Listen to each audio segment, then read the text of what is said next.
Diablo Fernández. Y bueno, creo que no está muy alejado de la realidad el presidente Andrés Manuel López Obrador. Pues sí, y además ahí habría que involucrar el factor litio, que me parece que en realidad es como va a ser el centro de todo el asunto. Pero a mí me gustaría resaltar el hecho de la carta que el presidente probablemente, si ya corrobora que la recibió el presidente Biden, nos va a leer el día de mañana probablemente, bueno, mañana no sé si hay mañanera, pero en estos días sí, mañana creo que sí, la va a leer en la mañanera.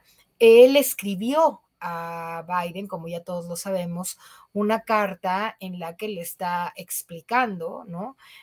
Con más claridad por qué esta reforma eléctrica, este proyecto que estamos planteando, realmente beneficiará, pues no solamente al tema climático, ¿no? Sino a la posibilidad de que México tenga ya de manera clara una soberanía en materia energética. Me parece que lo que está haciendo el presidente es de una manera diplomática, fina y muy elegante, le está diciendo al presidente Biden, por cualquier razón que él pudiera expresar en torno a la reforma que se está planteando ya para ser pronto, espero, aprobada en el Congreso, le está diciendo, pues necesitas más información, ¿no? Necesitas saber que para los mexicanos esta reforma es fundamental, y sí que lo es, porque te voy a decir una cosa, y lo estaba ahora diciendo tu reportera, pero solamente lo quiero decir más claramente.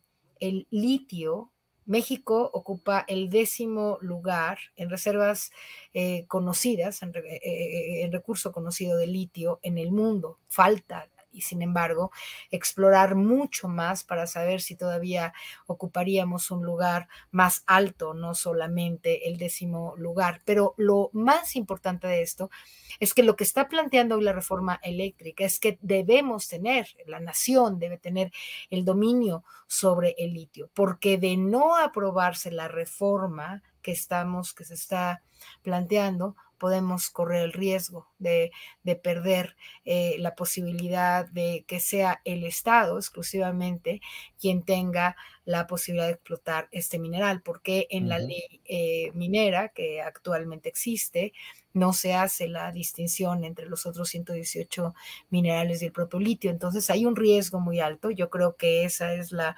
manzana envenenada que realmente subyace en la reforma energética que tanto el PAN como el PRD y algún pequeño sector del PRI, pero están tratando de rechazar, esconden el tema, pero si bien es cierto que la soberanía energética es una parte fundamental y la protección a la Comisión Federal de Electricidad es básica, la otra parte tan importante como la primera es el asunto del litio. Y yo creo que lo que hizo hoy el presidente es responderle al presidente Biden, mira, fíjate bien, nosotros necesitamos que tú sepas que esta reforma tiene que ser aprobada y pues es una manera elegante de decir no vamos a permitir que nadie más se quede con nuestro litio, como fue la intentona en Bolivia y otros asuntos, ¿no?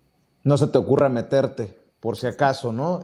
Oye, por cierto, debo de admitir, María de los Ángeles Huerta del Río, antes de ir con Amir Ibrahim, que haces falta, con mucho respeto a las legisladoras, a las diputadas de Morena, haces falta en la Cámara de Diputados. Recuerdo esas ocasiones en las que te llegaste con mucho respeto, a noroñizar y les tiraste con todo a la oposición. Ayer que compareció el director de Pemex y que dijo que Lozoya le dio 1,200 millones a los machuchones de los sindicatos de Pemex y Romero de Champs como si nada, y estos temas que son tan cabrones, por decirlo de alguna manera, sí me quedé con las ganas de escucharte desde la tribuna, María de los Ángeles Huerta. Y no es cebollazo, conste que no es cebollazo. Gracias. Yo también, la verdad es que a veces estoy en cámara ahí un poco trabajando, como sabes, ahora con Gerardo, y a veces siento pues muchas ganas y mucho ímpetu por poder decir cosas, y sí, ha sido complicado. Pues sácate las ganas aquí en Sin Censura, hombre, no te preocupes. Gracias. Amir Ibrahim, dice el presidente, estos son los machuchones precisamente los que están en contra de la reforma eléctrica y son los intereses que defienden los Damián Cepeda, bueno, hace rato ponía lo que decía Damián Cepeda, no se preocupen mexicanos, no nos va a pasar lo de España, no comparen peras con manzanas, como si tuviera autoridad moral cuando los priistas y los panistas nos dijeron, con la reforma energética de Peña Nieto van a bajar las tarifas de la electricidad. ¿Ya bajaron? No. Mi querido Amir Ibrahim, escucho tu reflexión, tu opinión. Bueno, y yo también abono que al principio ya la bauticé como senadora, así que a lo mejor es augurio, ¿no? Miren, yo creo que el presidente se quedó corto con la lista, ¿no? Yo creo que el presidente se quedó corto con la lista de reforma, el Diablo Fernández, Oxxo, ¿no? Yo creo que hubo muchos intereses que se movieron a través de la energía y los energéticos, ¿no? Creo que, pues bueno, el caso Lozoya y el caso Odebrecht, pues nos da una pequeñita, pero muy pequeñita parte de lo que realmente se mueve en los temas energéticos y toda la corrupción que pudo haber habido en los gobiernos anteriores. Vaya, vendieron nuestro futuro, privatizaron casi la educación, privatizaron todo nos vendieron, o sea, casi, cuando le dijeron al Fobraproa, pues sí, rescatamos unos cuantos, pues empeñaron el futuro de muchos mexicanos y varias generaciones, o sea, al final no es una constante que habíamos venido viviendo. Creo que el rescate de esta parte muy estratégica y creo que de la soberanía, porque la energía es soberanía, creo que es un acto patriótico más que un acto de bajar las tarifas. Yo creo que las tarifas no es el debate medular de todo esto, sino que tengamos un país que tenga solvencia energética. Muchos países no la tienen, muchos países ya ni siquiera tienen una empresa estatal de energía, muchos países ya no la tienen. En realidad, en este momento, creo que fortalecer Pemex, controlar los energéticos en beneficio de toda la comunidad, de todo el país, pues es algo que tiene que hacer y es obligación del gobierno. Para eso los ponemos, para que cuiden los intereses nacionales, los intereses de todos y administren el dinero del pueblo, no para que sean virreyes o todos poderosos o anden haciendo cochupos y agarrando moches. No los elegimos para eso, los elegimos para que administren y velen por los intereses de la nación, los intereses de todos los mexicanos, porque en el litio, en el petróleo, en la energía eléctrica y en muchos energéticos, pues bueno, pues está a la mano de todos los mexicanos.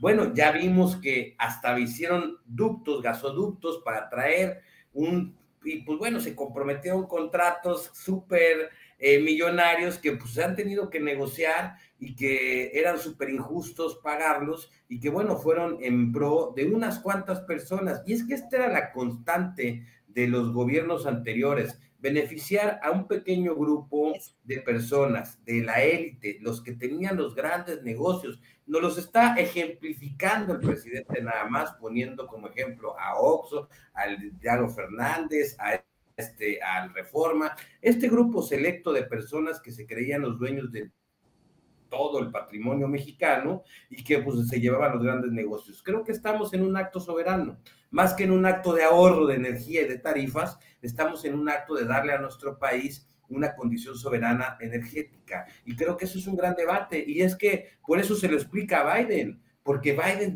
entiende que el presidente está para velar la soberanía de México, no para vendérsela a los extranjeros, sino pues bueno, pues mejor pues revivimos a Santana para que venda la otra mitad de México y pues ya, mejor así la armamos, pero no, nos tocó un presidente que está agarrando las riendas, que está protegiendo la soberanía y que está entendiendo que si queremos ser un país mejor, salir de este hoyo, pues tenemos que hacer estos actos soberanos y preferenciar el bien común más que al particular. Norman Pearl, inconcebible que en la oposición, por cierto, el PRIAN, que ya gobernó México, saqueó la Comisión Federal de Electricidad, saqueó Pemex, y ahora con una autoridad moral que se sacan de donde te conté, quieren venir a reclamar. Solo para agregarle a estos temas que estamos abordando, la Fiscalía General de la República aseguró que la denuncia presentada por el exdirector de Pemex, Emilio Lozoya, sobre la trama de sobornos en el caso de Brecht, se trató de un acto espontáneo de su parte, cuyos dichos calificó de libres y voluntarios.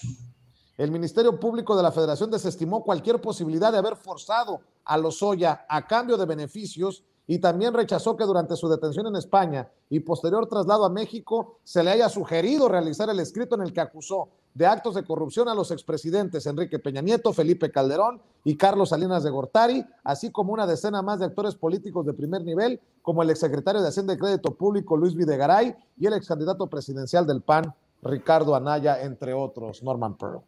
Sí, bueno, lo están dejando solo, ¿no?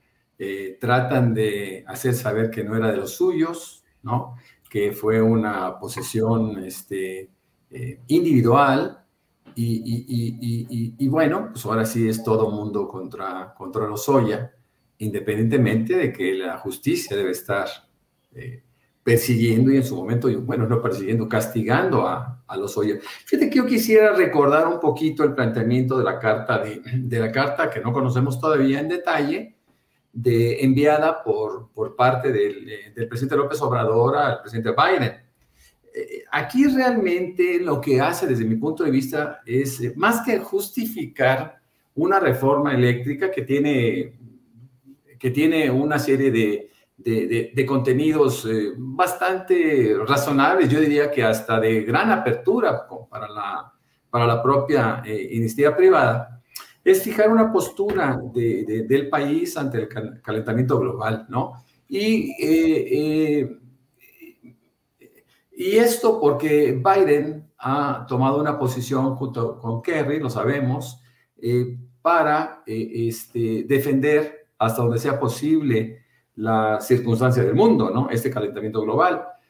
Yo creo que no está tanto en torno a la reforma eléctrica. Quiero retomar otra posición con respecto a la discusión que se va a tener con respecto a la reforma eléctrica. El PRI ya lo dijo en varias ocasiones, tanto el presidente nacional del PRI como el coordinador en la Cámara de Diputados, que el litio no es problema, que el litio está bien, adelante, que pasa, ¿no? Que ellos realmente... Que le crean en su casa. Sí, bueno, pero es la posición que han manejado y me parece que esto trata, supongo yo, de sensibilizar una potencial aprobación de esta nacionalización, por así decirlo, del litio, ¿no? Pero creo yo que, por ejemplo, cuando el presidente se refiere a los beneficiarios de esta confusión, déjame decirlo de esa manera, en la interpretación de la ley eléctrica o de la reforma eléctrica que estamos viviendo, que todavía está vigente, y hace una serie de, enumera a una serie de beneficiarios, y cuando habla de OXXO, a mí me llama mucho la atención recordar que el presidente, que no el dueño, porque la dueña de OXXO es Eva María Garza Lagüera, hija de Eugenio Garza Lagüera, es Eva María Garza Lagüera Gonda, por cierto, la mujer que ostenta el quinto patrimonio o capital más grande de México. Cuando su esposo, que es el presidente de FEMSA, en junio del 2020, dice que va a pagar los casi 9,000 millones de pesos de impuestos que debe en 3 partidas, como se acordó con el SAT, al salir hace el comentario de que él habrá de pagar el doble, 18,000 millones de pesos para desestabilizar y tumbar el gobierno de López Obrador en el 2022. Me parece que eso se ha venido cumpliendo, ¿no? Esa amenaza se ha venido cumpliendo, cuando menos en el propósito, en el intento, y es algo que lamentablemente no encontramos leyes específicas que puedan castigar estas amenazas, que en términos, por ejemplo, de manejo mediático, pues sí parece que la inversión que se ha hecho en el país para denostar al presidente y su gobierno, pues alcanza esos montos, ¿no? Esos montos tan altos que se han venido invirtiendo en medios nacionales, inclusive algunos internacionales, y por supuesto la cooptación que se hace también de los conductores con mayor prestigio o si no prestigio, fama en México, ¿no? Entonces, tenemos que esperar, como dijo como dijo Gela, me permito decirle así porque, bueno, ese es su nombre en Twitter, que debemos de conocer para regresar al tema de la carta que enviara el presidente López Obrador al presidente Biden. Creo que hay mucha tela donde cortar en estos temas y seguramente vamos a encontrar muchas cosas. Permítanme proponer cerrar con un tema que